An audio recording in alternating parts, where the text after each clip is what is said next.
Assalamualaikum warahmatullahi wabarakatuh. Salam sayang buat semua yang menonton Nona pada hari ini.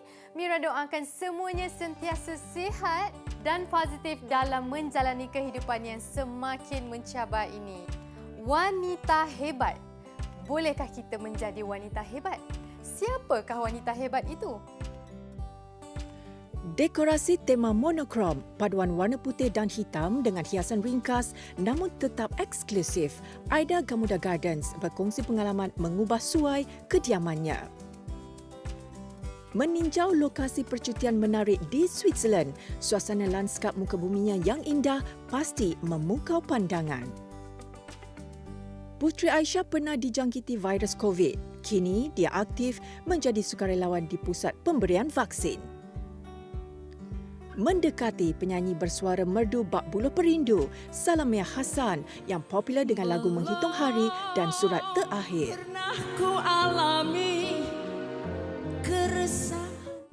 Pastinya kita semua mampu menjadi wanita yang hebat.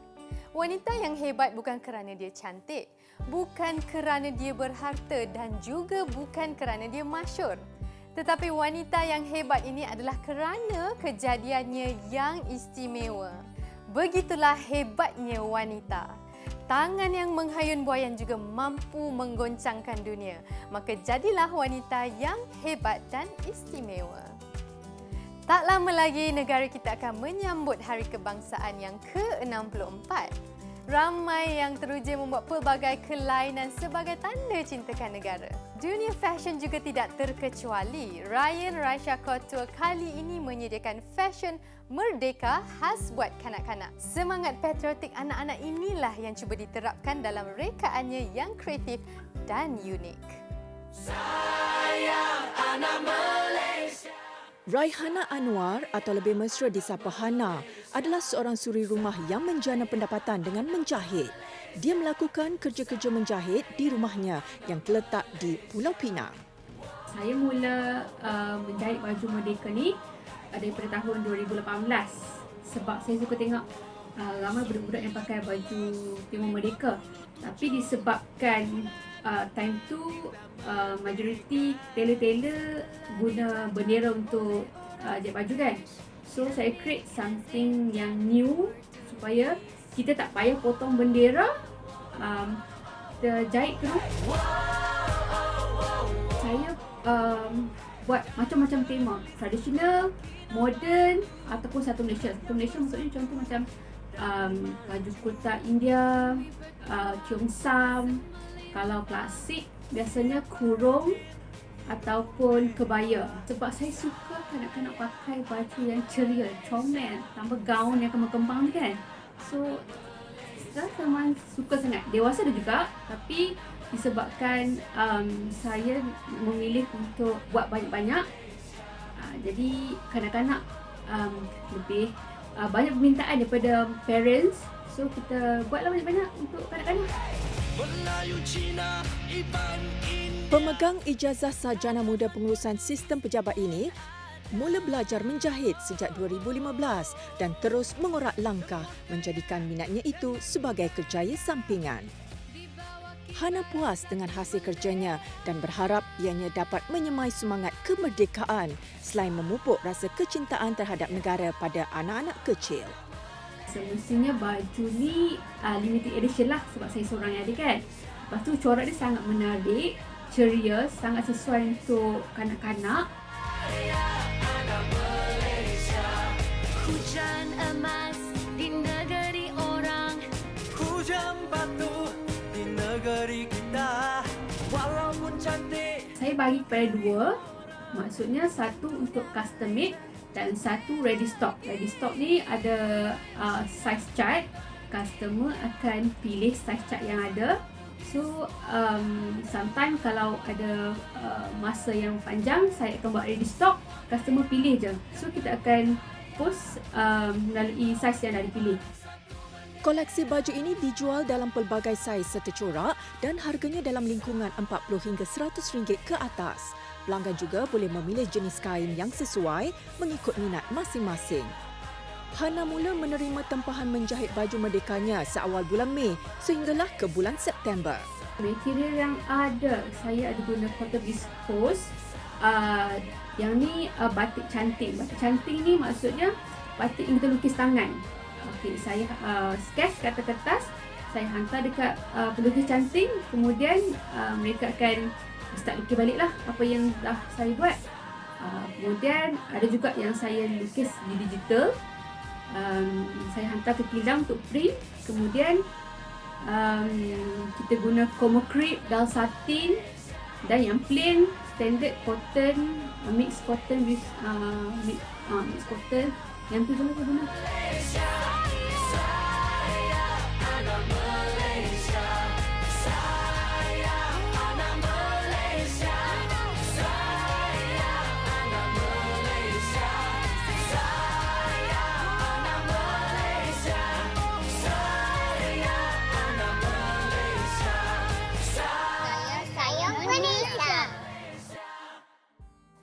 Dalam era moden masa kini, konsep minimalis semakin menjadi perhatian. Lebih ringkas hiasan sesuatu ruangan, lebih sophisticated gayanya. Aida Gamuda Gardens berkongsi pengalaman 2 bulan mengubah suai kediamannya dengan hiasan dalaman Rona monokrom. Paduan hitam putih ternyata mampu menyerlahkan pesona sebuah kediaman.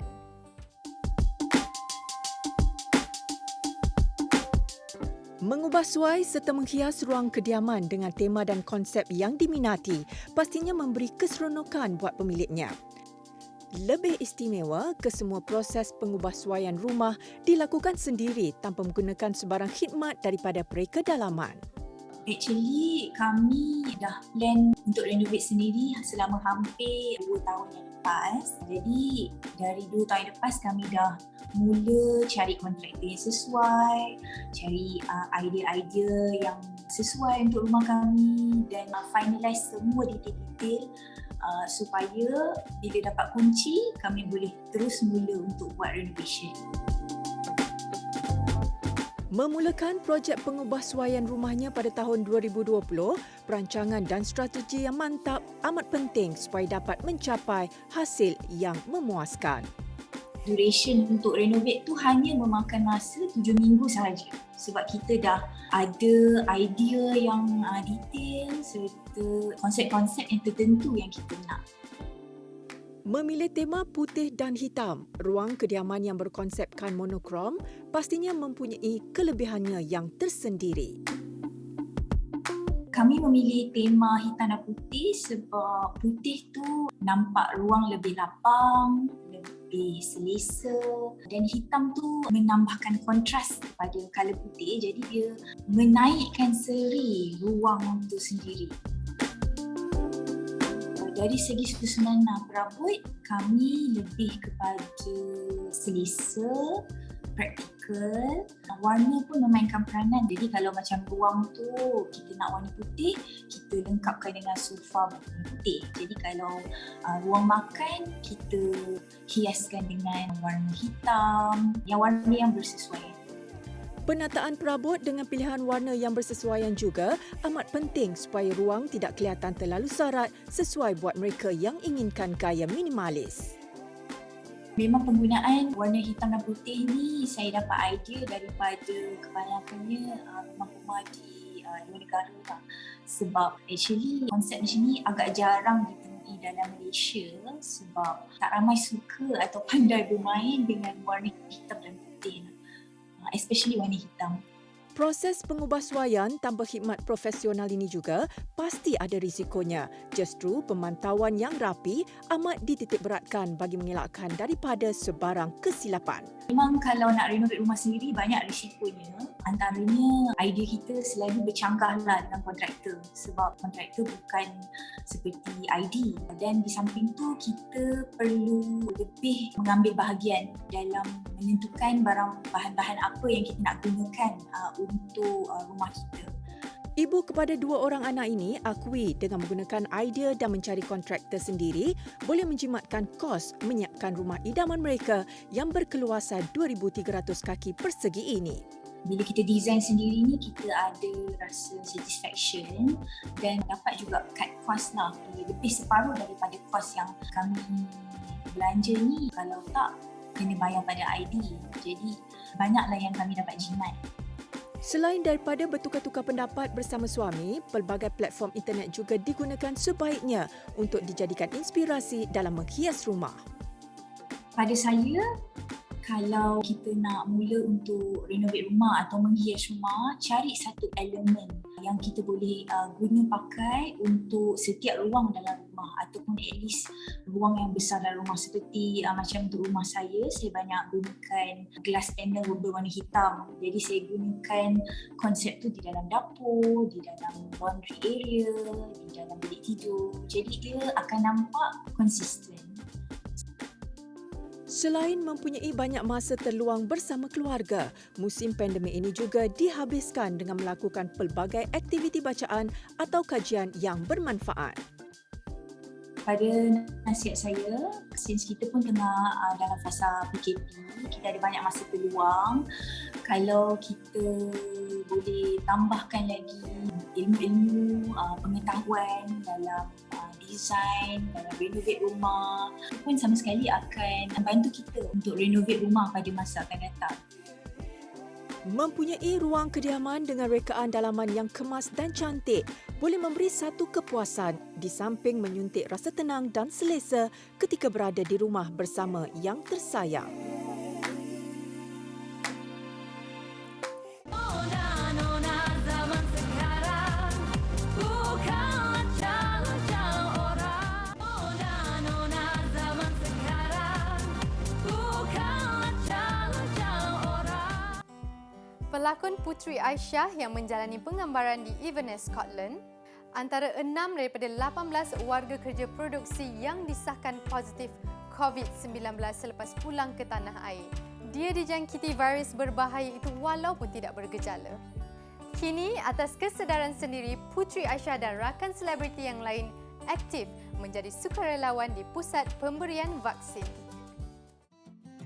Peningkatan angka kes COVID-19 di Malaysia jelas membuktikan penularan wabak ini semakin agresif dan tidak mengenal mangsa. Bagi pelakon Puteri Aisyah, pengalaman beliau ketika disahkan positif COVID-19 tahun lalu masih segar dalam ingatannya. Mengimbau kembali saat paling getir dalam hidupnya ketika itu, Puteri bersyukur kerana gejala yang dialami masih di tahap terkawal dan boleh dirawat.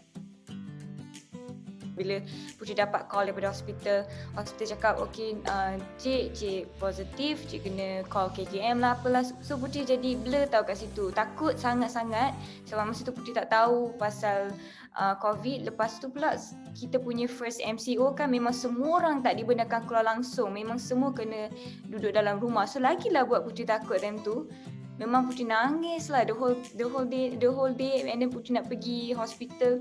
Sampai ke hospital, Puteri dia orang bagi katil semua. So Puteri dapat rawatan. Itu pun masa tu Puteri tak ada simptom, tak ada apa, alhamdulillah. So Puteri dekat hospital hanya duduk, doktor dengan nurse datang check Puteri punya macam progress lah.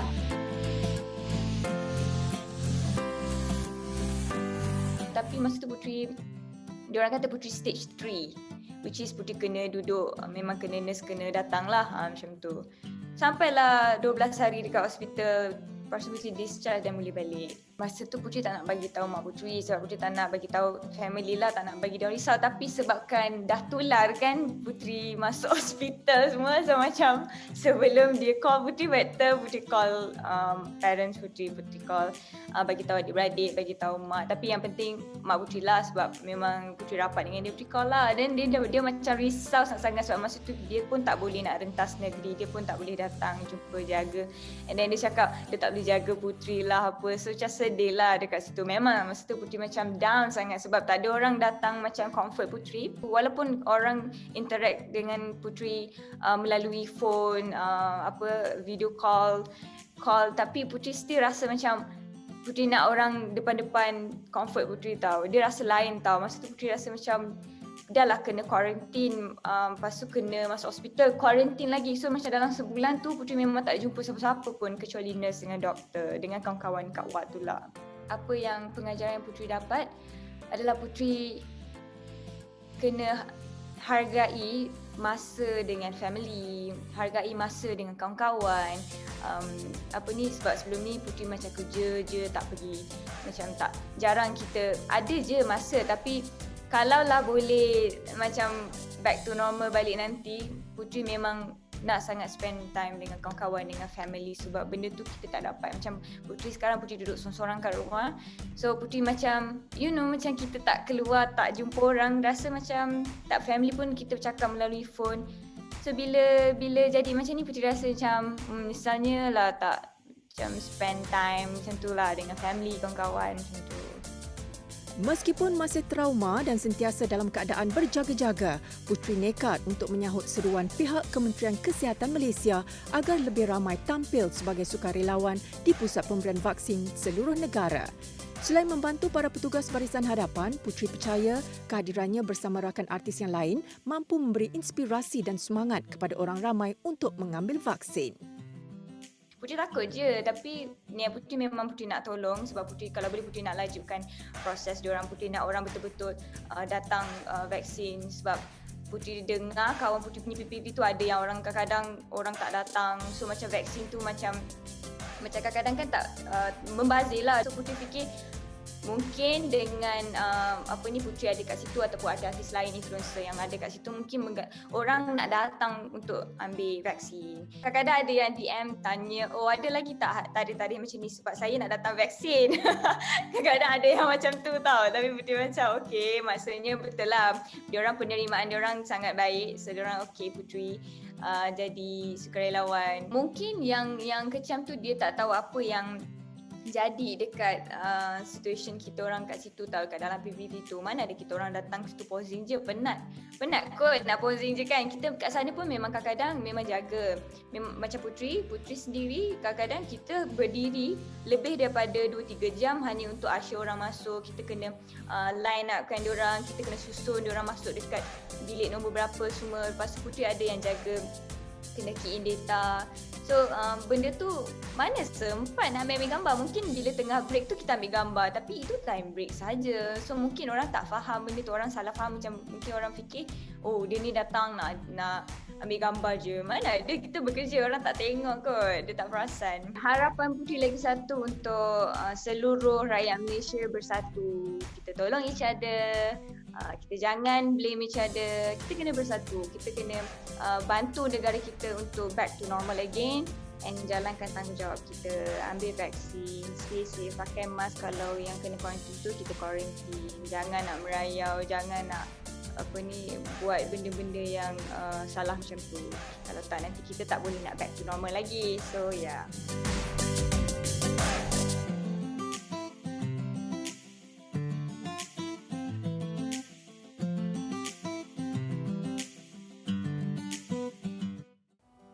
Mahu kekal muda? Mestilah kan, kalau boleh semua orang nak nampak muda. Melompat tali atau jump rope adalah perkongsian nak cantik minggu ini. Ia adalah satu senaman yang ringkas tetapi sangat bagus untuk kardio dan pembakaran kalori. Jadi tunggu apa lagi? Jomlah kita skipping.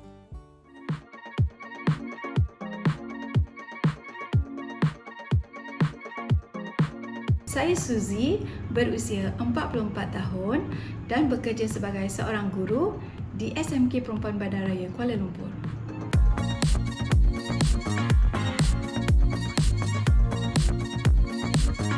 Saya mula belajar lompat tali pada bulan September 2018. Pada tahun itu saya sudah mula aktif bersukan sebab faktor usia dan kesihatan. Saya memilih sukan lompat tali kerana pada pendapat saya, sukan lompat tali ini mudah dan berkesan. Mudah dalam erti kata senang dipraktikkan di mana-mana dan pada bila-bila masa sahaja. I'm filled with flaws and attitudes, so if you need perfect, I'm not good for you.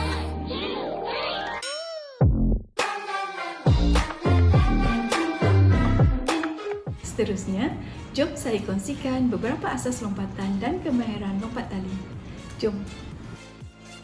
Bagi mereka yang baru ingin mencuba senaman lompat tali, teknik lompatan asal seperti single bounce, high knee dan boxer step amat sesuai sebagai permulaan.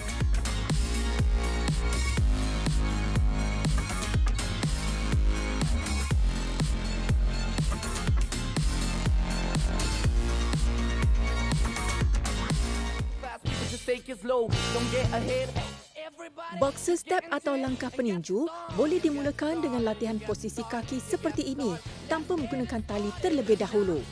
Di samping mengimbangkan berat badan ke kiri dan ke kanan, teknik ini dapat mengurangkan keletihan melompat dan dapat bertahan dengan lebih lama.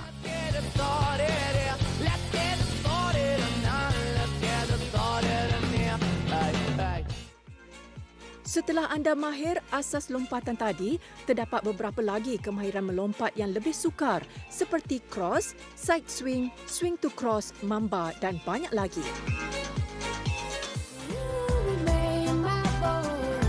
Kemahiran silang adalah teknik yang menjadi kegemaran setelah mahir asas lompatan. Teknik ini akan menambahkan lagi keseronokan melompat. Bagi teknik cross, kedudukan tangan dan tali perlu di posisi yang betul serta tidak melompat terlalu tinggi. Elakkan latihan yang berlebihan sehingga boleh menyebabkan kecederaan.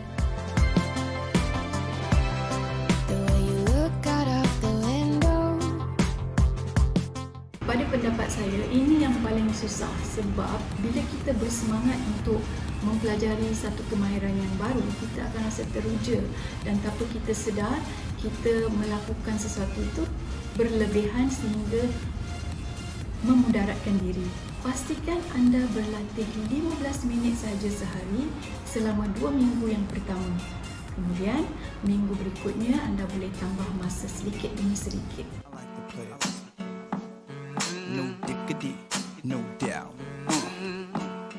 Jika anda sudah mahir, 30 minit hingga 40 minit, 3 hingga 4 kali seminggu sudah memadai. Yo, Dre, drop the verse. It's going down, fades of Black Street. The homies got at me, collab creations. Bump like agony, no doubt. I put it down, never slouch. As long as my credit can vouch, a dog couldn't catch me. Say out. Tell me who could stop with Dre making moves, attracting honey.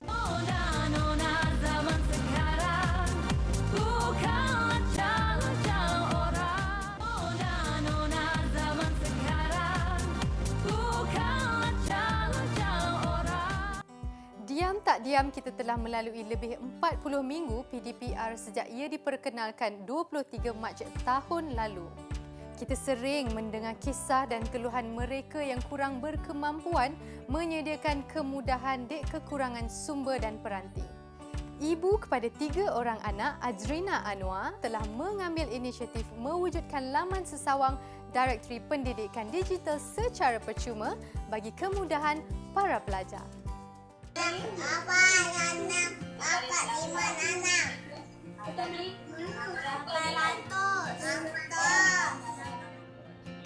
Perubahan lanskap pendidikan akibat pandemik COVID-19 menjadikan peranti dan jaringan internet sebagai utiliti asas bagi sesi pembelajaran norma baharu.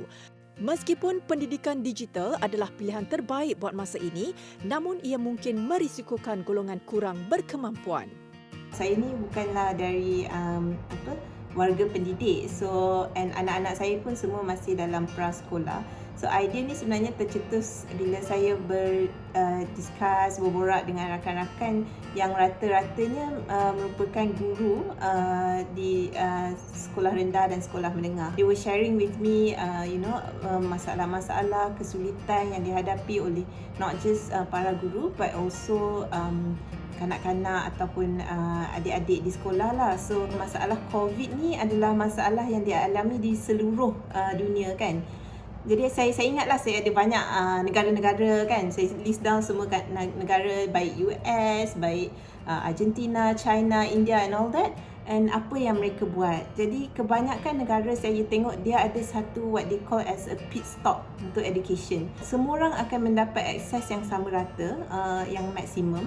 and diorang cuma perlu hadir pergi ke satu platform untuk mendapatkan semua information ataupun panduan untuk belajar secara online. Jadi dari situ saya rasa ada kekosongan yang saya boleh bantu dan saya boleh isi. Jadi pada masa tu saya mula utarakan di social media saya di Instagram, dan saya cakap dekat Insta Story, saya cakap kalau ada siapa-siapa mau berkongsi inisiatif pendidikan yang mereka sedang buat, boleh kongsi dengan saya, sebab saya tengah usaha mau mengumpulkan semua usaha-usaha untuk adik-adik kita. Jom Educate ni adalah satu one stop platform di mana semua pelajar boleh datang ke Jom Educate, and all the online resources mungkin bukan semua lah, tapi kebanyakan yang kita sudah kumpul tu ada pada satu platform, dan para pelajar semua boleh dapatkan sumber-sumber dari situ dan boleh berkongsi dengan rakan-rakan yang lain. Di dalam Jom Educate kita sediakan banyak sumber yang melakukan online learning mengikut silibus pendidikan negara. Jadi kalau dia terlepas sesi persekolahan pun, petang atau malam mereka boleh pergi kepada sumber-sumber yang ada di Jom Educate dan masih lagi belajar dan bertanya soalan di tempat tersebut. Para pelajar ataupun para guru, kalau mereka memerlukan device ataupun lebih data, mereka boleh lihat di Jom Educate di mana mereka boleh mendapatkan bantuan-bantuan.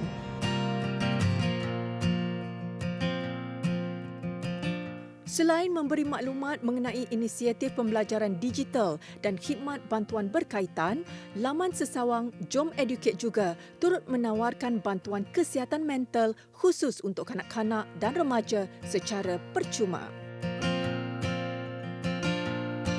Kita tahu musim COVID ini ramai yang terkesan, bukan sahaja para pelajar, ibu bapa pun, semua pun terkesan dengan COVID-19, dan isu mental health has become even more important than ever. Jadi dekat Malaysia ni, alhamdulillah, bila saya buat carian kan, terdapat banyak sangat bantuan-bantuan kesihatan mental yang percuma untuk warga Malaysia.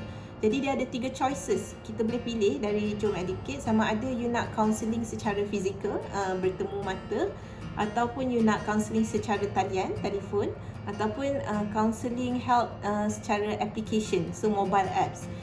And all these resources adalah percuma untuk warga Malaysia. Jadi saya galakkan sangat-sangat untuk kita kongsi, sebab kita tak tahu kadang-kadang masalah mental ni orang tu nampak normal kan, secara fizikal, tapi actually they are going through something.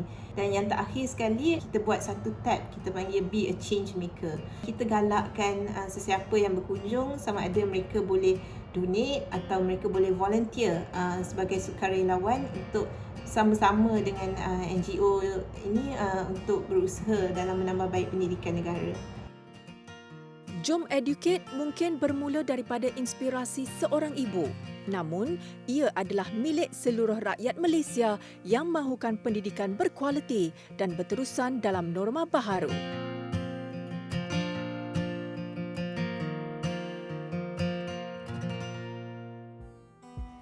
Apa yang kita perlu tahu kalau kita nak pergi bercuti ke Switzerland? Segmen Sana Sini kali ini bersama Nur Azura Kasim berkongsi pengalaman menariknya berada di perantauan.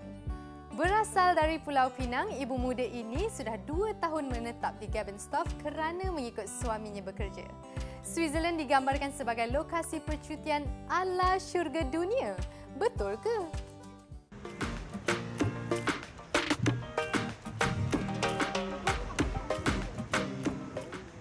Switzerland merupakan destinasi pelancongan yang menarik kerana keindahan alam semula jadinya yang mempesonakan. Negara 4 musim ini merupakan antara 10 negara yang terkaya di dunia.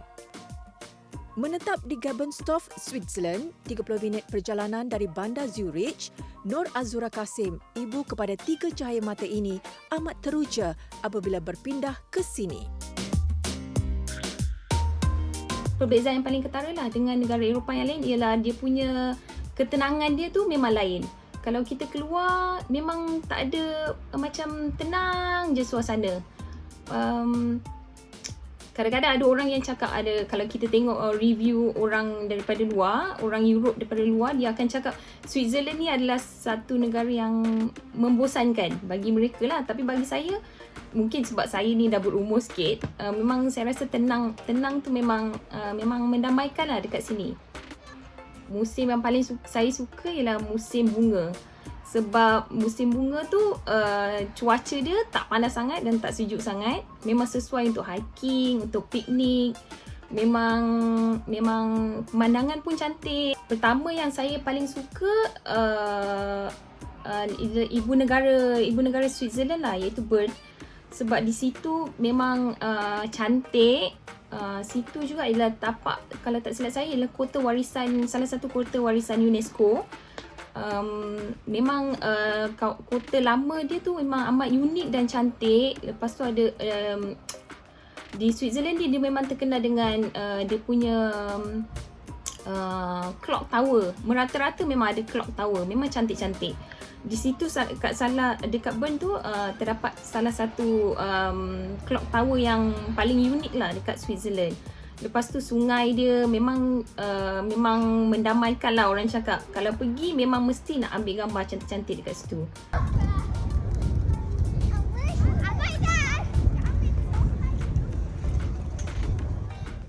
Selain terkenal dengan resort ski dan laluan mendaki yang cantik, negara ini juga amat popular dengan aktiviti toboggan.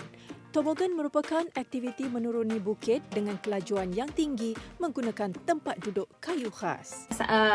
Banyak, tapi antara 4 yang saya pernah pergi ialah di Oceansea, di Kandestad, di Bruni, Engelberg, di Mount Pilatus ada, dan Flumserberg, Tannenbonden yang saya pernah pergi. Dan selain daripada mountain slide tu, di bandar ataupun village Lauterbrunnen memang is a must go spot lah, tourist spot yang rakyat Malaysia perlu pergi dan perlu spend dalam 3 atau 4 hari di bandar Lauterbrunnen tu atau Brunnen tersebut, sebab dalam radius 10 hingga 12 km di situ memang terdapat kawasan-kawasan yang cantik yang perlu dilawati.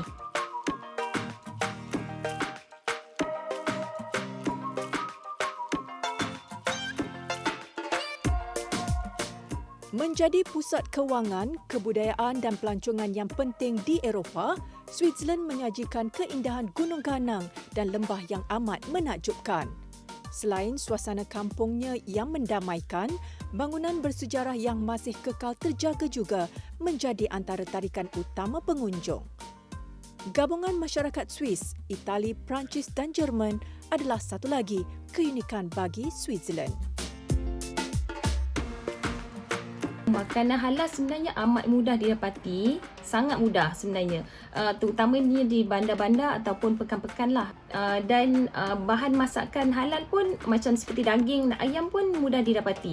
Yang menyewa hotel apartment ataupun homestay yang nak masak sendiri, so boleh lebih mudah dan jimat daripada makan di luar. Musim yang paling saya galakkan pergi adalah musim bunga, iaitu hujung ataupun akhir musim bunga dan awal musim panas. Sebabnya masa cuaca dalam musim ni memang cantik. Kalau ambil gambar pun memang orang kata automatically jadi cantik, sebabnya cahaya matahari memang bersinar-sinar waktu ni. Lepas tu dalam waktu ni juga kita boleh maximize waktu berjalan-jalan, sebabnya waktu matahari terbit dalam pukul 5.30 dan maghrib ataupun matahari tenggelam dalam pukul 9.30 malam. Maknanya kita punya waktu berjalan tu memang panjang. Switzerland pastinya antara lokasi percutian pilihan ramai. Menikmati panoramanya yang indah dan bergambar kenangan menjadi satu kemestian kepada mereka yang berkunjung ke sini.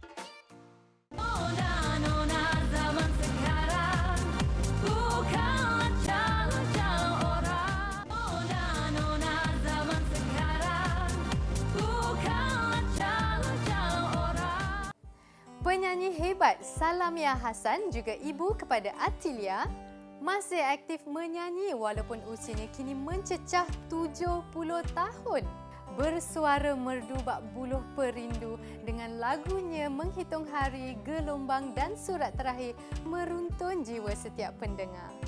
Kini di musim PKP, rutin hariannya banyak dihabiskan dengan aktiviti sihat di samping kekal menjaga kecantikan dalaman dan luaran.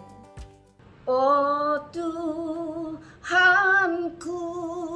kepadamu ku pohon ampun, doa restu, lindungilah kami yang tidak berdaya di bumimu ini.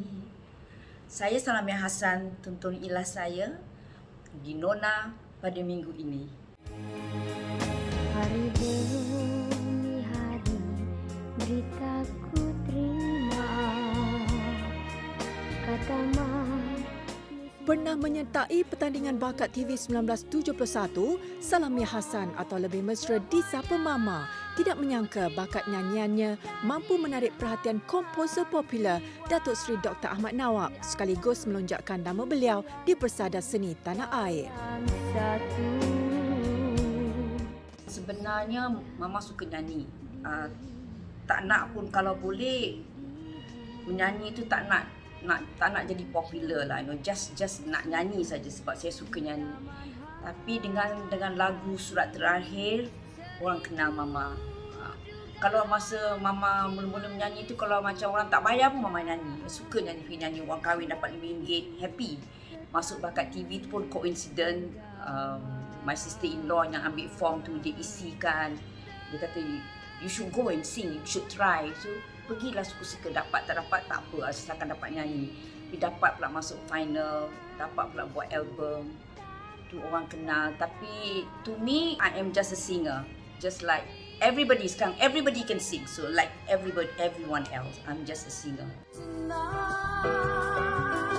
Meskipun sudah lebih 50 tahun berkecimpung di dalam industri seni, kehebatan vokal ketika berada di atas pentas menjadikan beliau antara penyanyi lama yang masih disegani sehingga ke hari ini.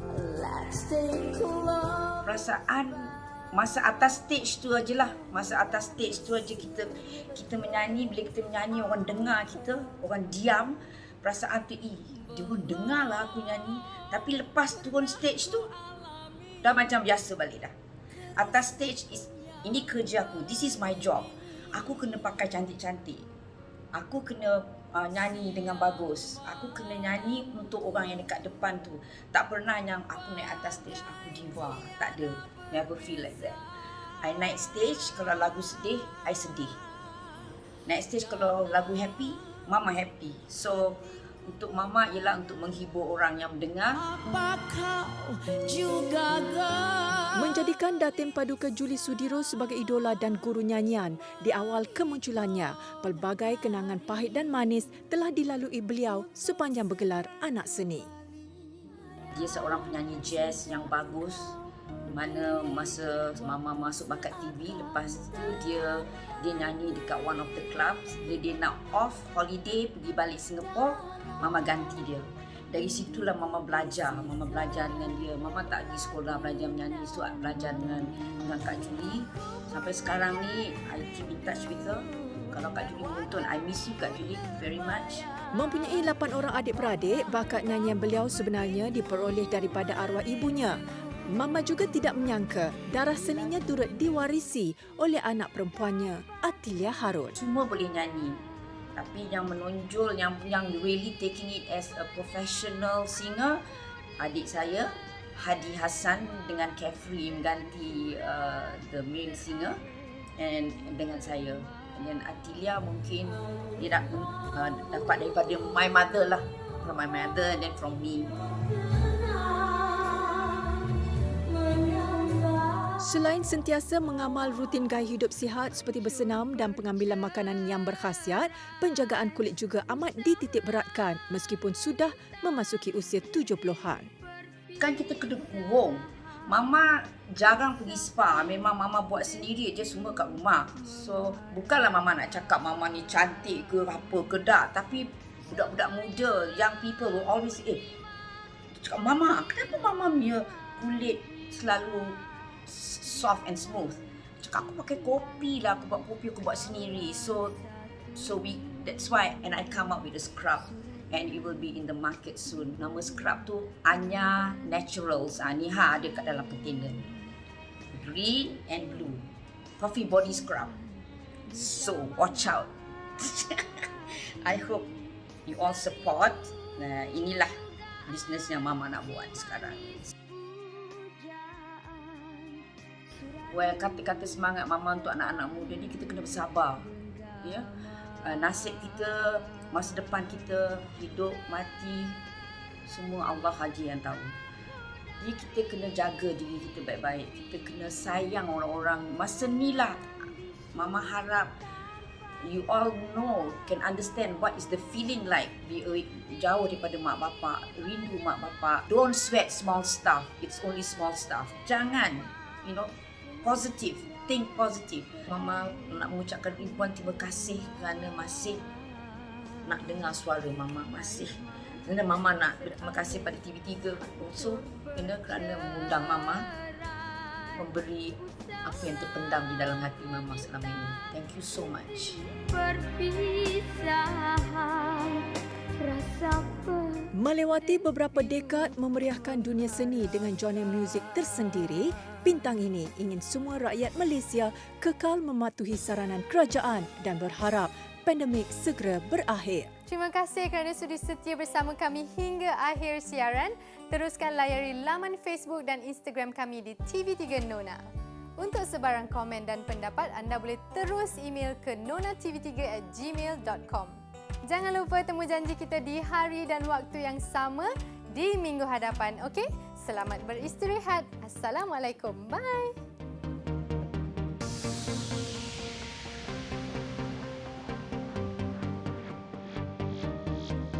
Sri Kandi masa kini yang bekerja ya juga ibu.